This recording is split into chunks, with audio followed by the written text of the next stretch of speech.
विजेच्या दरामध्ये 20 ते 40% वाढ होणार आहे।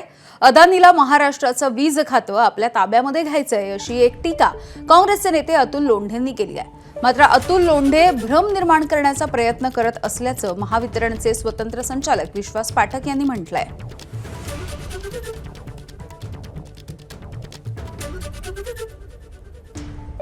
की IPO आणायचा आहे, कसंही करून प्रॉफिटमध्ये बॅलन्स शीट ठेवायची आहे आणि अदानीला महाराष्ट्राचं वीज जे आहे, वीज डिपार्टमेंट, MSEDCL, जेनको हे सगळं जे आहे ते अदानीच्या घशात घालायचं आहे असा आमचा स्पष्ट आरोप आहे।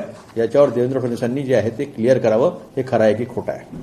तुमच्याकडे सौर ऊर्जा म्हणजे सोलर ऊर्जेचं अतिरिक्त उत्पादन आहे, मग ते अतिरिक्त उत्पादन असताना तुम्ही कोळशावरचं अग्रीमेंट्स तुम्ही PPA पॉवर परचेस अग्रीमेंट जास्त का केले, हा आमचा दुसरा प्रश्न आहे।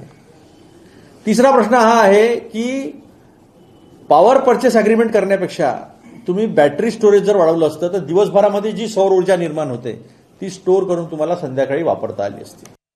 महावितरणने पहिल्यांदाच पुढील 5 वर्षांमध्ये विजेचे दर कमी करण्यासाठी एक याचिका दाखल केली। त्या याचिकेमध्ये काही तांत्रिक बाबी कंप्लाय करण्यासाठी सुप्रीम कोर्टाने जे आदेश दिले आहे त्याप्रमाणे हिअरिंग चालू आहे आणि याचा आउटकम हे विजेचे दर कमी होण्यामध्येच होणार आहे, याबद्दल कुठेही दुमत नाही।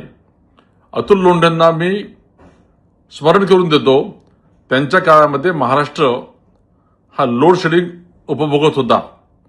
देवेंद्रजींच्या नेतृत्वामध्ये 2014 जेव्हा सरकार आलं तेव्हापासून महाराष्ट्र लोड शेडिंग मुक्त झालेला आहे। ABP माझा, उघडा डोळे बघा नीट।